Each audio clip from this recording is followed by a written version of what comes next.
I'd like to start by checking that you can all hear me and by saying welcome to all of you. I'm absolutely delighted to be at this is our first physical meeting of the Women in OR and Analytics Network since autumn 2019, and it is so nice to see people here. I'm going to welcome our panelists in a moment, but first of all, I would like to say a little bit about the Women in OR and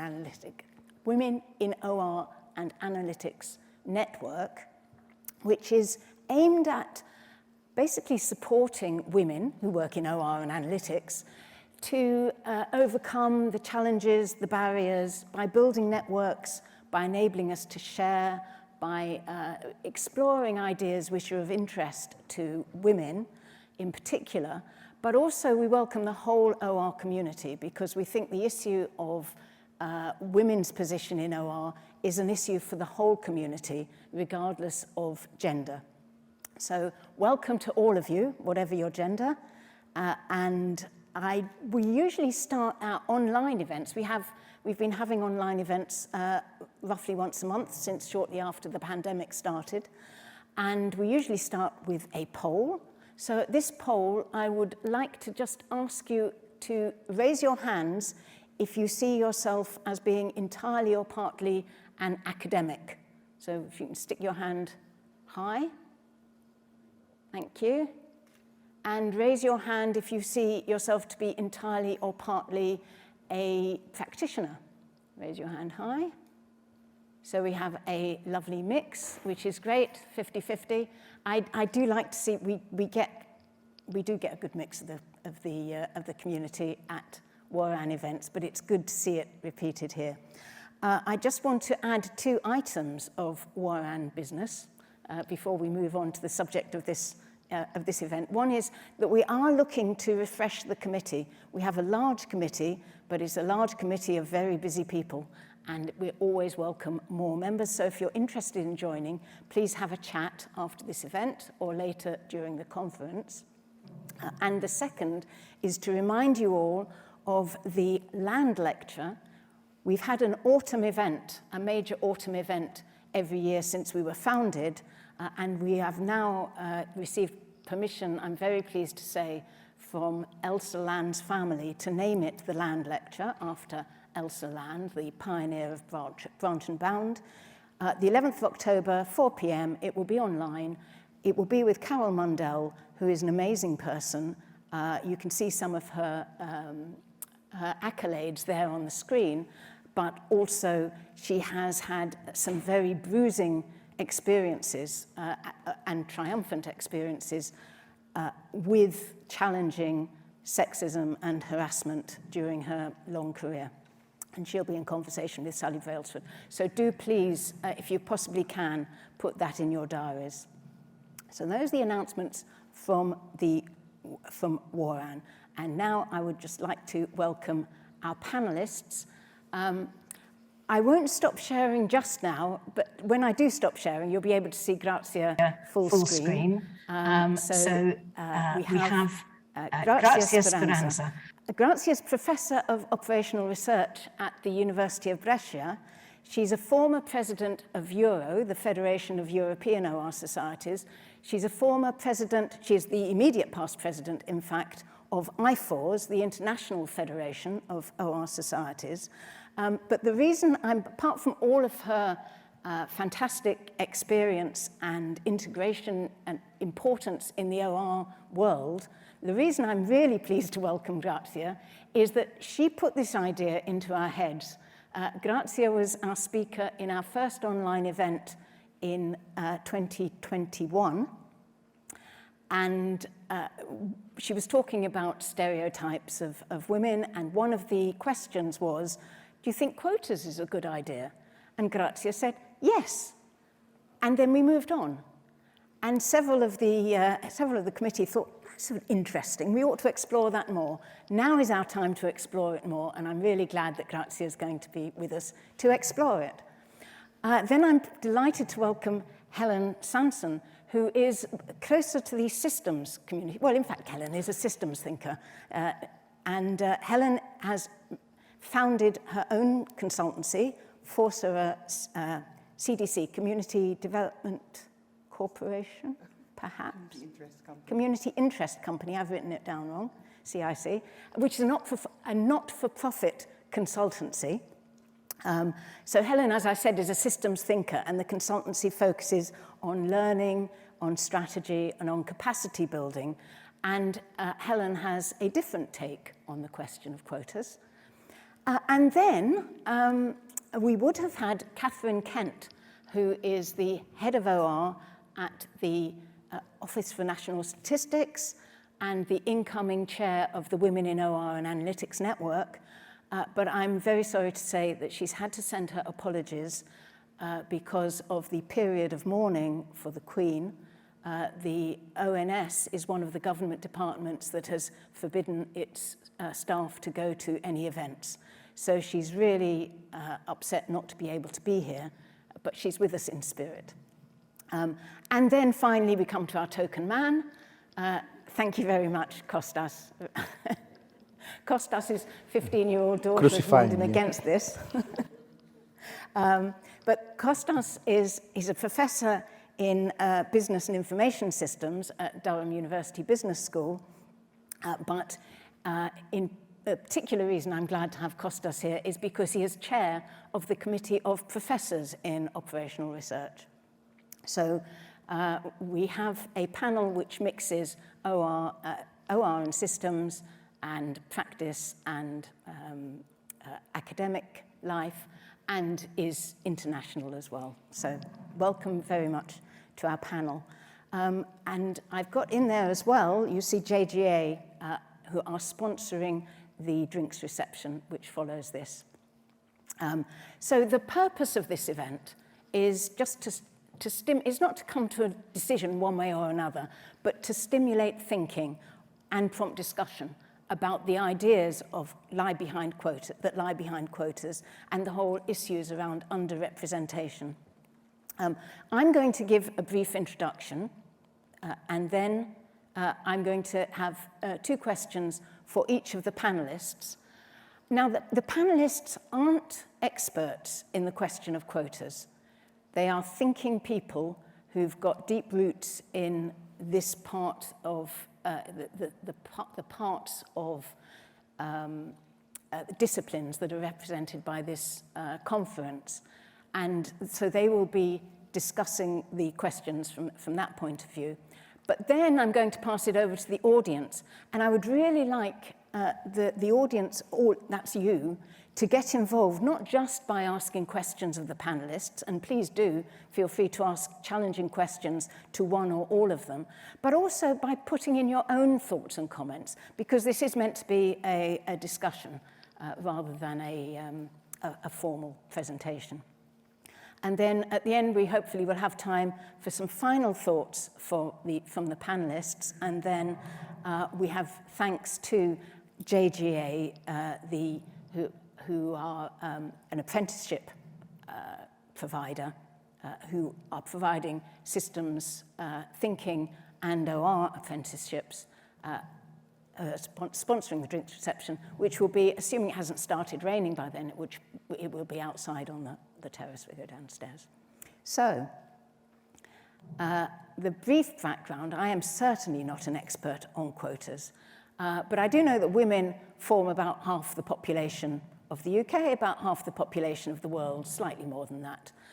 If we think in terms of women who might be in senior positions in our community, I thought a proxy might be the number of women who took A-level maths, or the percentage of women who took A-level maths, going back a bit. And the furthest I could easily go back was 2008, when 40% of maths A-level passes were from women. And women tend to get very, percentage-wise, higher scores than men. And the numbers have gone up slightly since, I believe. So that might be our base for comparison.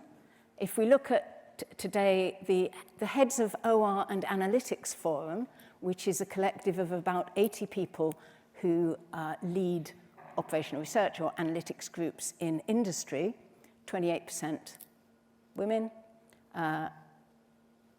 Costas tells me it's roughly 20% of the COPIOR members are women. On the other hand, the senior leaders in government OR, it's about 40% women. So it's not, the picture is not all sad. Nonetheless, there is still an issue of underrepresentation. And while I was preparing for this, Grazia said, well, I was saying to Grazia that actually the UK does not, as far as I can think of, have any mandatory quotas anywhere. But I could think of an example of where mandatory quotas had been considered and rejected, and that was the question of corporate boards.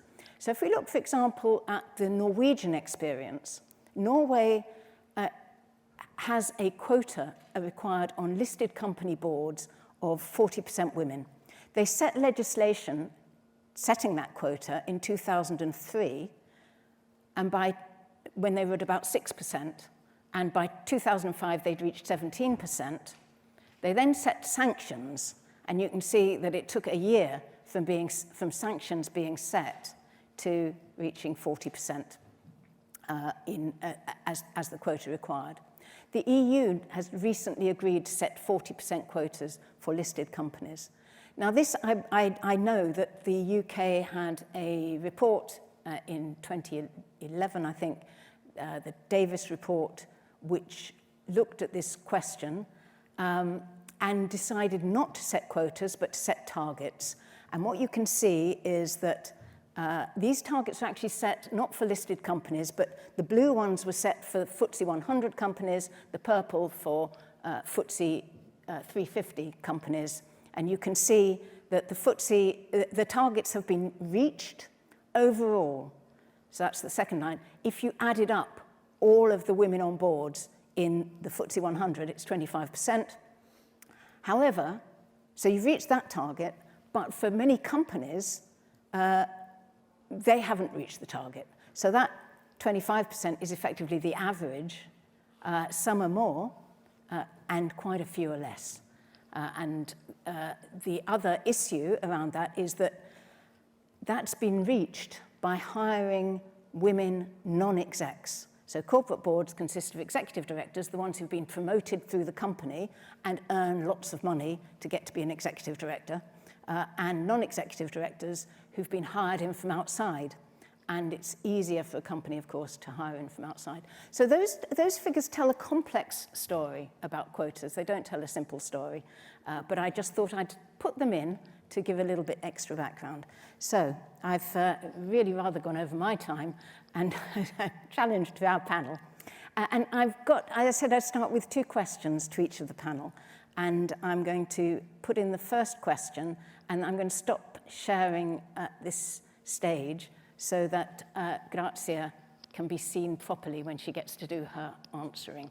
But the first question, and I'm going to put this question to Grazia first, is, do you think it's important that we address gender underrepresentation, and why? And I've asked the panel just to take a couple of minutes on this question. So if I can just stop share, and Grazia, you're now big screen. Over to you. Hi, Ruth. Hi, everyone. First of all, thanks for organizing this event, and thanks for inviting me. I think we need this kind of opportunities to discuss these very important questions and to reflect on the situation that we have at the moment and how we can improve it. So, concerning your question, Ruth, I think that it is very important to discuss, to reflect on the situation, this gender imbalance. And the reason is that there is still a bias in everyone, in women and men, in families, in institutions, in the media. We have stereotypes. And of course, biases and stereotypes come from our history, Because, for example, in Italy, until the end of the 19th century, women were not allowed to go to the university. And there are cases of women who had to pretend to be men to have access to books and to the university. At the beginning of the 20th century, in Italy, there were a little more than 200 female students at the university. So we have this history. It's a matter of some generations since this was our society. And even when women started to be allowed to study at university, they were encouraged, allowed and encouraged to study humanities, music, to study something that would be useful to entertain others, not to earn money, not to make a career. This was not something that was considered to be suitable to women. And science was not good for women. Still, if you ask, I mean, the population in general, many will say that science is not good for women. And so there is a bias. And I think the bias does not reflect the natural. So the situation is such that because of this bias, what we observe is not the natural exploitation of our skills. It is still the result of a situation which is not the one which would come without bias and stereotypes. So I think we need to take actions to change this. Helen, can I put the same question to you? Yes, I'll just keep it quite short and sweet. Is that if they're 51, women are 51% of the population.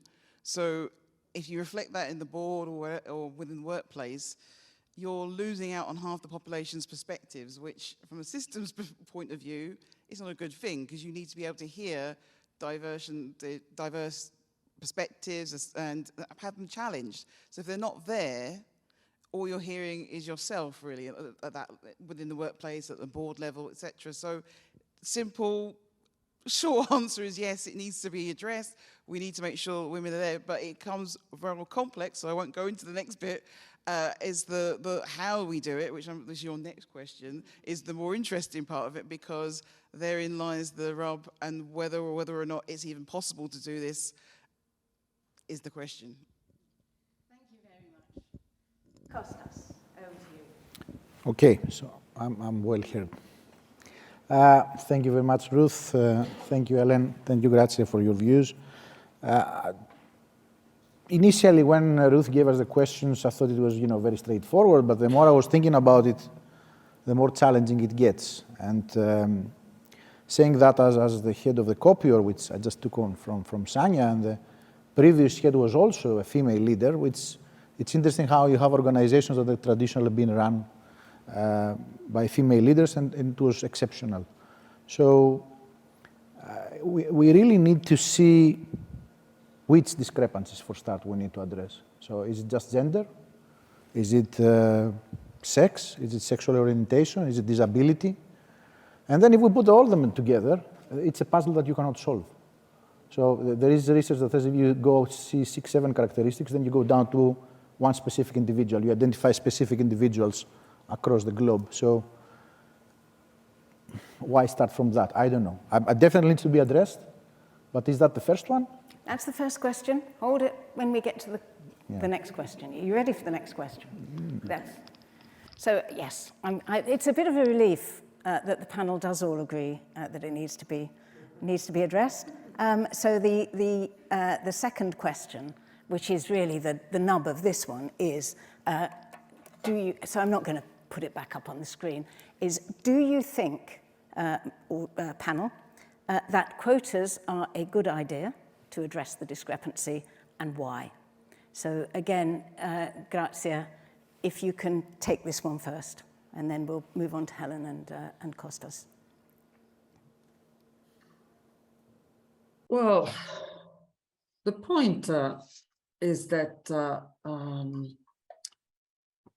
the power at the moment, and by power, I mean the leadership positions in institutions, companies, whatever, is in the hands of men, right? And we have quotas here. And of course, when I say men, I intend the general class, not exceptions. So the average. And the average man tends to choose a man for any position. So there is a sort of inertia in this process. And to change the structure of power is very difficult. And I'm afraid, I mean, we need many actions to change the present situation. We need to change the books, the textbooks in the schools. We have to change the mindset of teachers. We have to change our own mindset of women and men, of boys and girls. We have to change the media. We have to change the programs. We have to change the way products are advertised on the markets. There is so much to be changed. Because the present stereotypes shape the minds of girls and boys. And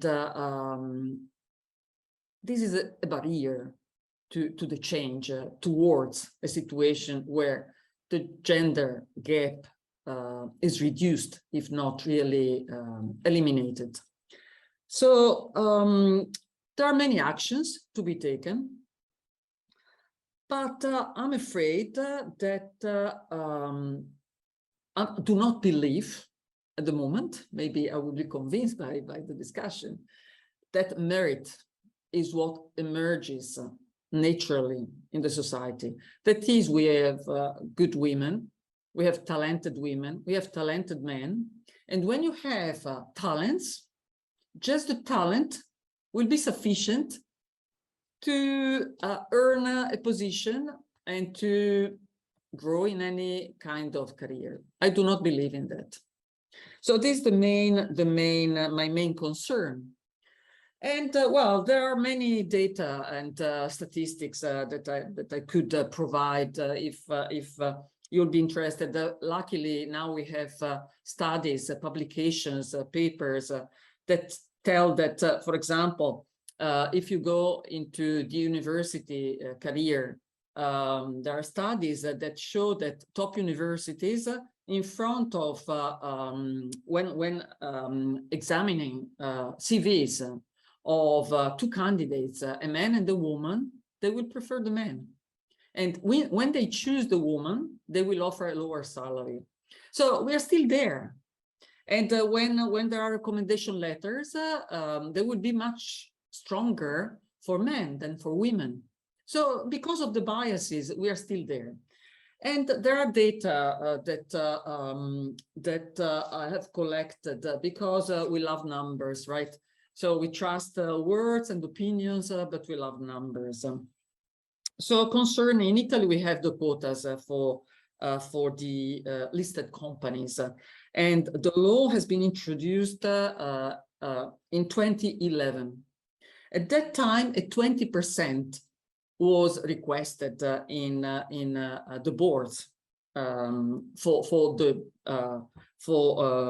the gender that was less represented. 20%. The 20% became 30% by law in 2015. And before this law in Italy, we had 7% of women in the boards, 7. In 2015, in 2017, we had almost 30% after the law was applied, was implemented. And in 2019, we have 36% of women in the boards.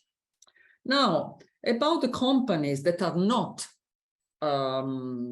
impacted by the law, this is a result by, I don't remember if McKinsey or a top consulting company, right?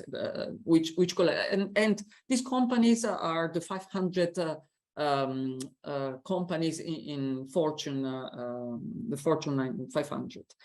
So those that are not subject to the quotas, these had 14% before the law, and 17.3% in 2017, and 17.7% in 2019. So when you have the quotas, the result is that the number of women increases. If you don't, although there is in general, how to say, I would say a more positive attitude towards women with respect to the past. There is the law, there is an environment that tells the companies that women should be included in the boards.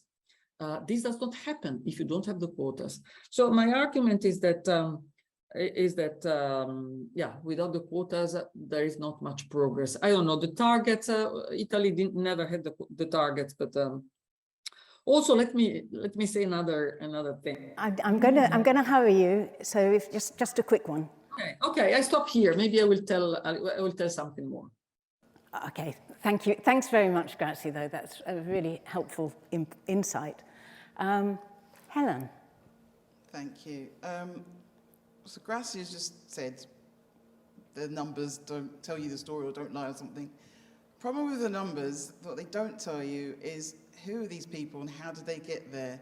And my background isn't in women so much. I have got a lot of work and background in the DEI sector. And what came apparent, has always been apparent, is that when they go, oh, we've hit our 50% target, and then you actually look at who these people are, they tend to reflect the people who are already there in terms of class, background, education, etc. But even worse, they bent the truth about what they meant by a BAME person, as was the term used prior to 2020 most often.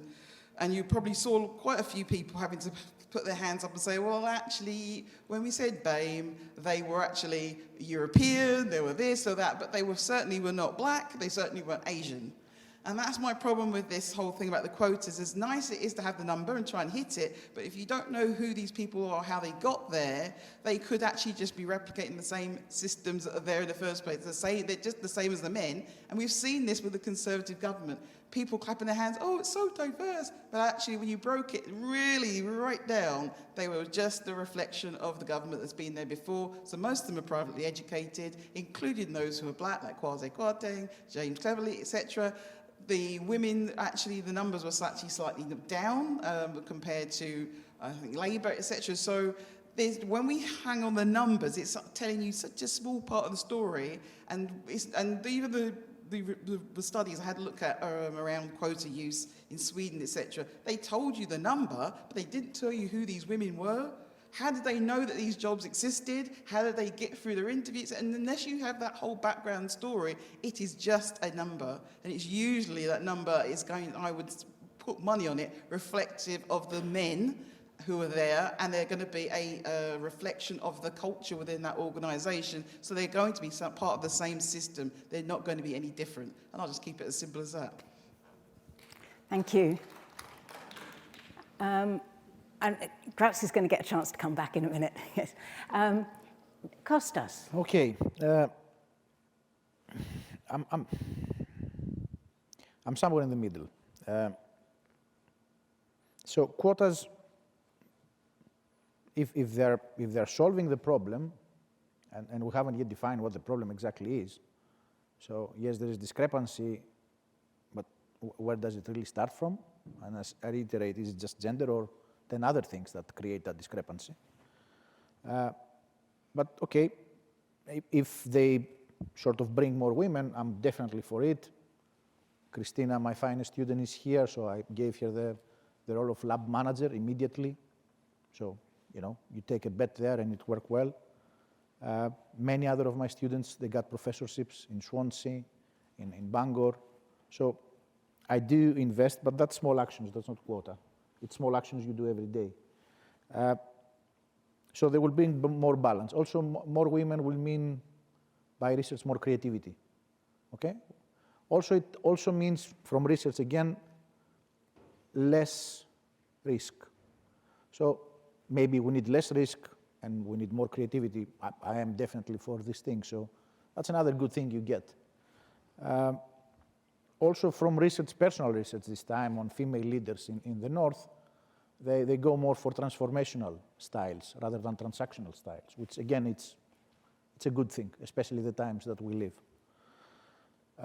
But on the other side, so that's why I'm somewhere in the middle, the moment you have and you apply the quota and you have a guy which happens to be male with exactly the same, and these days probably even slightly more sometimes, but we need to get the quota so the guy will be left out, at that moment is pure discrimination. So essentially you're doing a mistake now to correct a mistake that was done 20 years earlier or 40 years earlier, but you're doing a mistake now. And that's, you know, and then there is the stigma. You could say, oh, you put Christina because she's a girl. Okay, that's why you put her. And I had 6 boys as well at the same time in my lab. And it's for appearance. No, it's not for appearance. It's down on actual skills, but nevertheless, it's the stigma. So I had a female colleague and I asked her, are you happy with the stigma if you get a promotion just for? And she said, I'm fine with it. It is what it is. Because at the end of the day, I prefer that stigma from the stigma of being a mother at home. So it's very difficult. You know, some people, for me personally, being an immigrant and coming to UK and working hard to go up, the stigma that you got your promotion because you're a foreigner and you tick a tick there, I don't like that. But others are very happy to live with that. So the stigma is one. And bear in mind that in some countries it's illegal. So if some countries are considered that illegal, there must be some good foundation into non-applying quota for legal reasons. So there must be some strong literature there suggesting that. And also, it's the guy who is in the room, but it's not in the room, it's Jordan Peterson, which he keeps on arguing that there is more diversity within a group rather than between groups. So when you're saying that, yes, we need more women, you put all women in one bucket, and that's a huge mistake. So yes and no, I would say, it's my answer. It's small things. For me, it's more like small things. So, you know, put Christina in a position of power. I would tend to say that Einstein is the biggest guy out there, but I tend to say that Marie Curie is the biggest one because she got 2 Nobel Prizes in 2 different disciplines, and she's the only one. So I give to my MBA students a book, a children's book with Marie Curie, so they know what and why, and I have them see the movie and see what kind of obstacles, like the one that Grazia mentioned, that she couldn't study in France. And she didn't get the lab she deserved to do what she had to do. So they see the movie and then they reflect on that. So small things. Thank you very much, Kostas. I'm just going to give, before I open it up to the audience, just going to give Grazia a chance to come back since she had the challenge of going first, if there is anything, and also since I cut her off, if there is anything you just want to add in response, Grazia, and then we'll open it up. You don't have to if you don't want to. No. Well, there is so much to say. Oh, you don't get just a quickie. I had personal experiences, for example, about the presence about the importance of having women in committees, juries. For example, I was a member of a committee for the evaluation of the ERC project, right? And we know how challenging that is, and so on and so forth. And I was a member of the committee, and we had participants, and we had a girl, right? She presented a project, and she was attacked by a man just because she was a woman. I didn't know the other members, the women who were members of the committee at all, but we all reacted in the same way, because the attack was not because of the quality of the project or sort of an incorrect behavior of the girl or the young woman, but it was because the man had a bias, and she was attacked. So I think that was very important. In that case, we all reacted, and I think it was very important that some of us, not only me, not only one woman, there were 4 of us over 12 members, and it was very important for the result of the discussion. So this is just one example, and I could bring many more. And the other thing I wanted to say is that we have anti-monopolistic laws, And in Italy, there is a famous professor in social sciences, and she talks about blue quotas to limit the power of men, not to allow women to enter into the boards or whatever, but to limit the power of the men. We have anti-monopolistic laws, so why not quotas? Thank you. A bit of a provocation. Thank you. Okay, so you've all been listening very patiently and very politely to the provocative panel, I hope provocative. Who would like to go first with comment or question? When?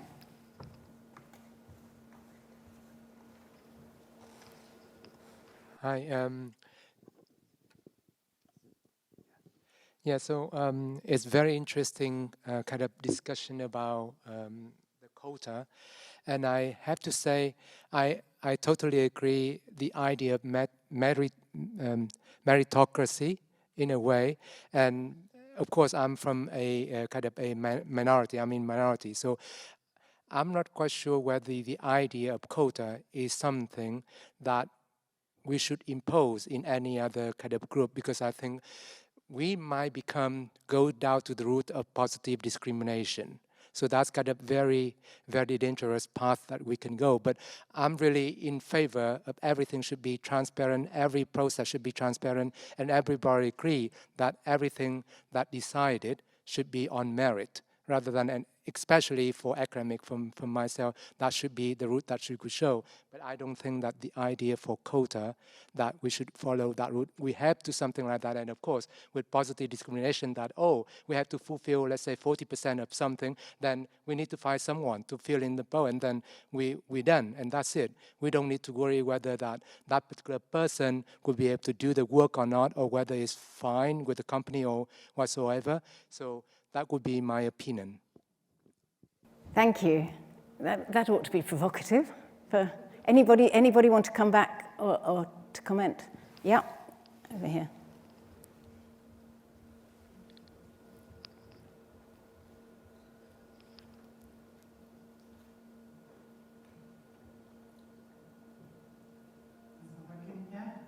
Yeah, it's just in response to that. I guess it's this, you know, if we're working on meritocracy, then it's got to be from an understand. Well, I don't get meritocracy, I guess, because when it's not a flat playing field, meritocracy would work if we had a flat playing field, and we don't. So it's all contextual, isn't it? So we're all starting at different places with different privileges, with different resources in different contexts. So in that sense, meritocracy just doesn't work. And in fact, if we take on board the kind of biases that we know we have, if we, there's a wonderful piece of research I sometimes quote a lot, where it had female speakers, and then behind the female speaker, some of you might know it, there was a picture of someone else.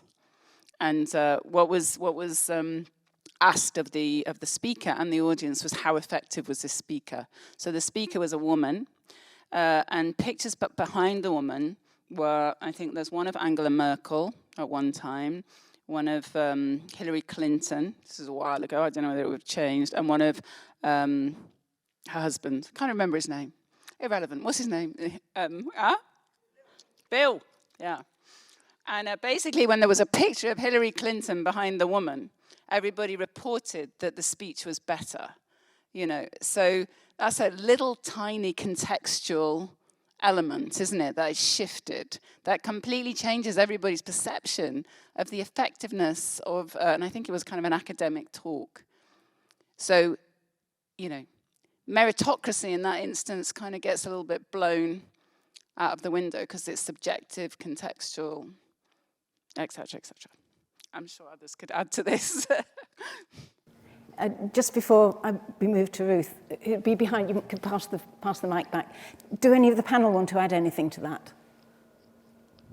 Yeah, I have no idea how meritocracy works either, because time and time again, evidence shows that, you know, when they've given candidates to employers, I think even Ruth, Grazia said the same thing. When you give them a CV, it can be identical, but when they've revealed the person's name, and in France, I just work with an organisation who deal with French graduates, and they're trying to do more and more blind recruitment, because no matter what once they find out where you live, what your name is, what your religion is, etc., this person will not get the job. We know that racial bias particularly trumps a lot more than even gender bias. So once you have gender, this comes out to the intersectional bit, once you have a disability, once you're a person of colour, it doesn't matter how much you've done, how much experience you've got, etc. It makes no difference. You're really not a place to get that job. So this idea of meritocracy is a little bit of a fallacy.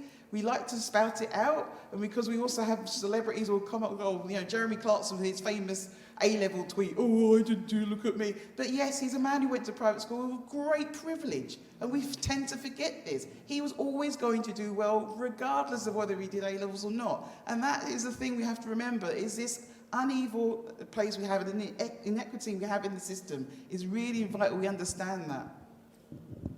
Thank you. In the interests of giving the audience more space, I'll move on without opening that to the other two. But Ruth.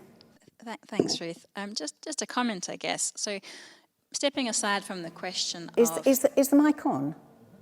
Is it on? Okay, yeah. I couldn't hear it very well. So stepping aside from the question of, I guess, active bias for now, when I think about quotas, my question is always, where are these women coming from? And a key enabler for women in senior positions are women in junior positions. And I think sometimes quotas are seen as, or used as a bit of a blunt instrument to force organizations to invest in that sort of grassroots development in order to create the pipeline. And I think that there's a lot of things that you can do at that grassroots level, things like encouraging women to study analytical subjects, mentoring programs, and so on, which have enormous value in their own right. So for me, the challenge would be, how do you incentivize those without having to go for the quite blunt and potentially discriminatory step of putting in place quotas? And that, great to hear the thoughts of the panel on that. So really, do you want to come back on that? Well, yeah. If we can. Do you mind if I go next? Because I'm just sitting. If it's on the same topic, yeah? No, it's okay.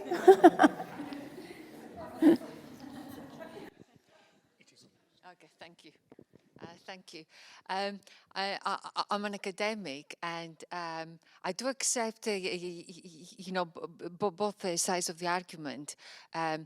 I do believe that in my lifetime, I'm not going to see huge changes unless we have quotas, and I get that.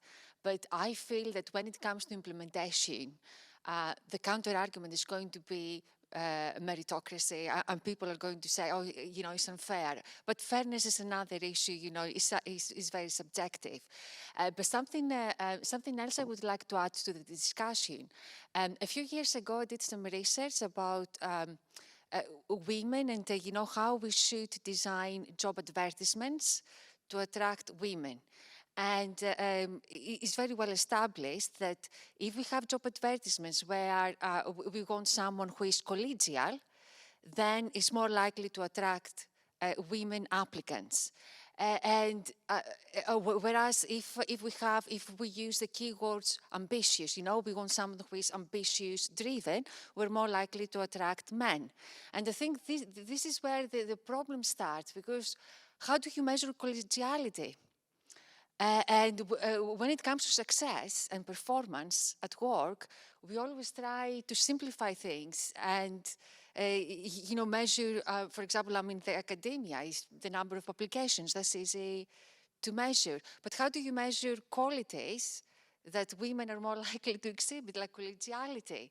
And I think part of the problem is when it comes to career progression, we have adopted simplistic ways of assessing success. And perhaps, just something else we could do is to take a step back and think of different ways of assessing success. And maybe this is another way of getting there. Thank you. Come over, if we can. Poor Ellie. Hi. I'd just like to agree with Helen. I mean, to be honest, you were saying all about meritocracy. If this was a level playing field, we wouldn't need all these panels where we have male panels. They're choosing their successor to be exactly like them. That's why we need quotas, because the current system doesn't work. You need something to change things. The more times you use meritocracy as the counter-argument to not having these, nothing will change. There needs to be something. Of course we all want meritocracy, but clearly it can't be, we represent 51%, and yet, I'm an ethnic minority as well, so there you are, 2 boxes ticked. But it doesn't work. The current supposed meritocracy system doesn't work. And the more we keep arguing amongst ourselves, well, I want to be promoted because I'm good at this. Even, at some point, the person will sit in front of you and you will judge with your eyes. We do blind sifting. On that, you can only you can do the blind bit for up to a certain point. The biases exist. The bias is already there. We need to do there needs to be something more than this conversation, and it needs to be more proactive. And you're saying about more meritocracy. The current system of meritocracy does not work on many levels, not just on, gender. It doesn't work on diversity. It doesn't work on disability. Right, how many times can we carry on saying it? Thank you. I'm just going to check the time. What I was going to do is just take another. I hope you're taking notes, because I'm going to take. If there is any more come from the audience at this point, I'll take those and then give you more time. Okay, can I make a quick comment though? The problem is that the moment we will apply the quotas for one thing, legally we'll have to apply them for 10 different things. And then it will be an impossible problem to solve, because you will want to apply quotas for gender, for sexual orientation, for background, for one thing, for another thing. And then when you combine all that, you have a problem that you won't be able to appoint anyone, because there will be not a single guy that can, fit all this bill. And the question is which one you apply first and why. As you say, here it already came very forcefully. Racism is more important than sexism, probably, so it's happening more often. So do we start there? So it's something that it creates a shock to the system. So sometimes the system needs a shock.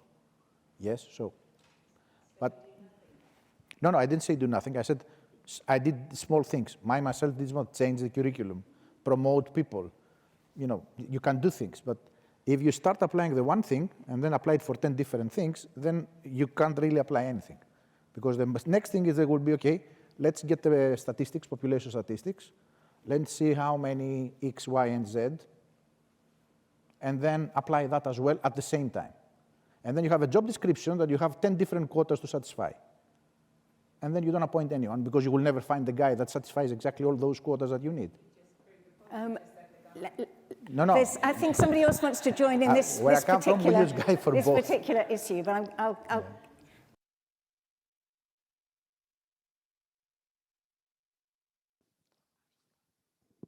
Thank you. Thank you very much, everyone. Just wanted to add to this one. I mean, obviously, in a company, if you have a small company of 10 people, of course, you can't represent everyone. It's not possible, because some people, the percentage might be half a person. But you can start with the biggest percentages to represent the society. And that's obviously women is a 51% are women in our society. You can start with people of color or other origin, might be 20% or I don't know how much. So you can start somewhere.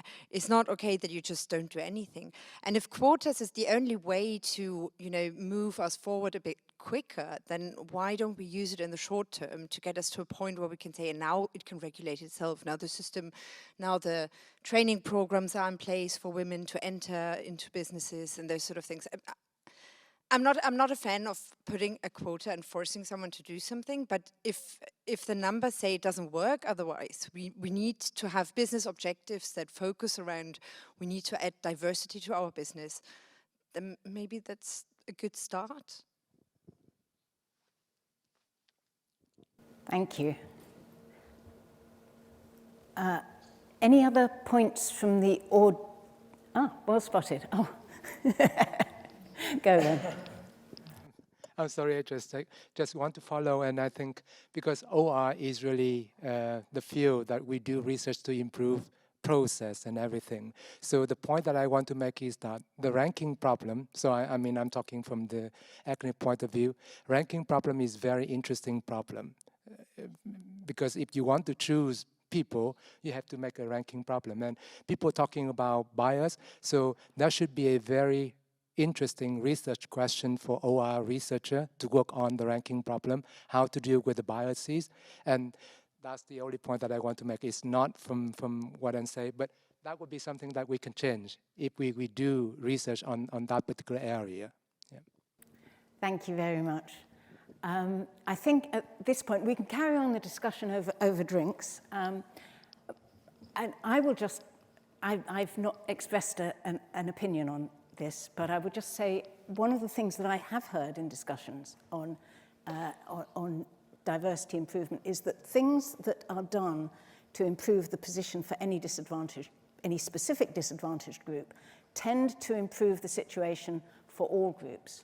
So, for example, the introduction of automatic doors for disabled people has been hugely useful for people carrying heavy loads, for people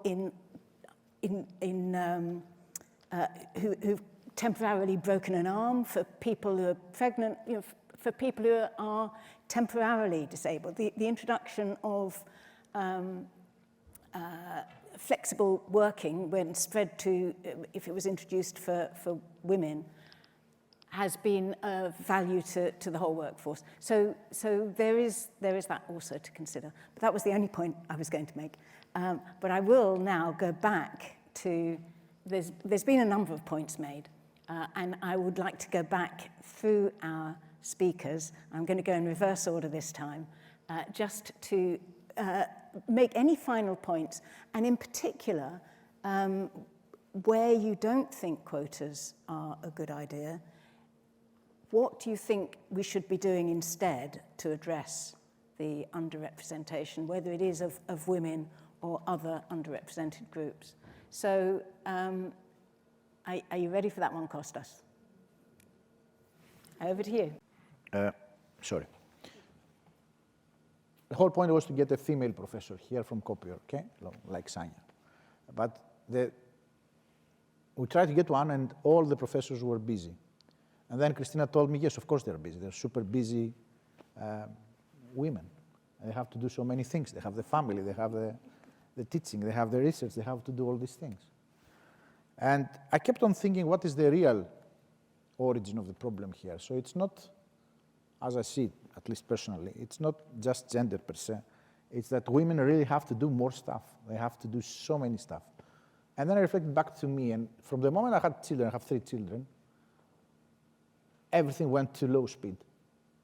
And then you see the real discrimination. There you see how really other people, that they have more disposable time in their hands, how they move faster, they go higher, they get on the boards. All these guys in the boards, we kept on saying the guys in the boards, most of them, they're guys that they have so much disposable time in their hands. And typically they're guys that they're very focused in what they do. So it's not just gender there, it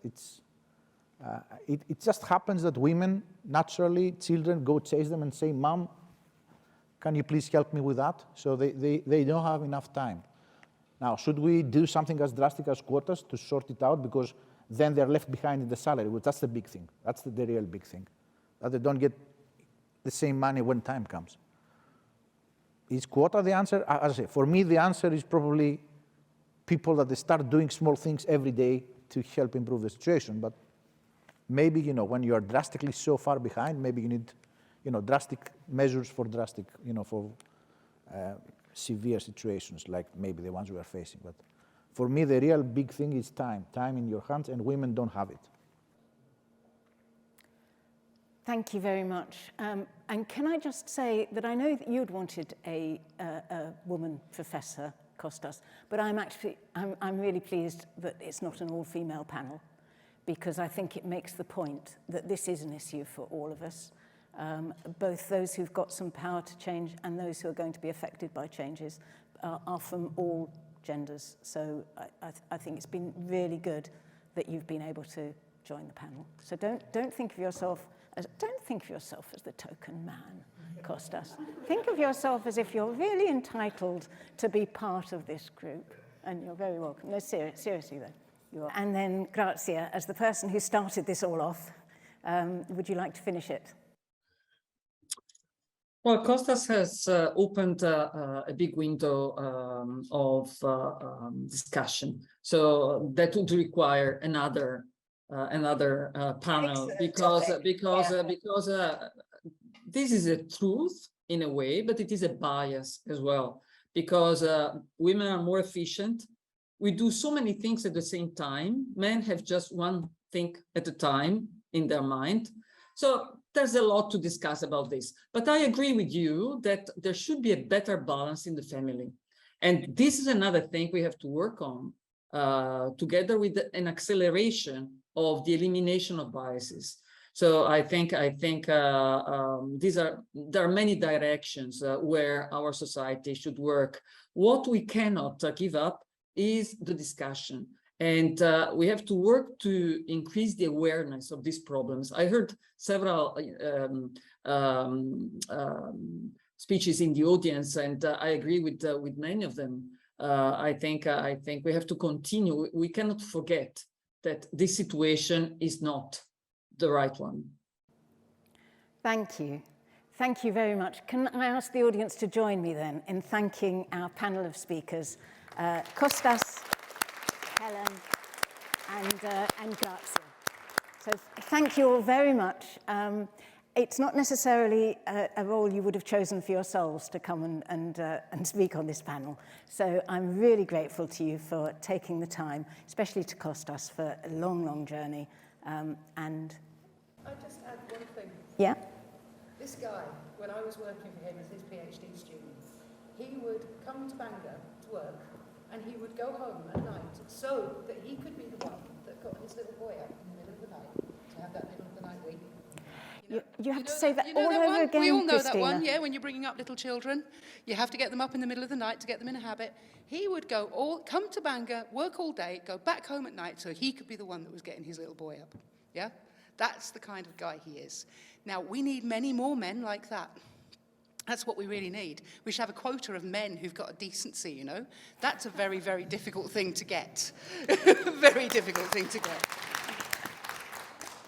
Thank you. And thank you for joining us at the end of your very long day as well, Grazia. So with that, I think we can say that we go back downstairs, not you, Grazia, back downstairs, and there should be bottles of wine and, out that way? Out that way. Sorry not to be with you. And enjoy the drinks, which I will not have. Thank you very much. Goodbye.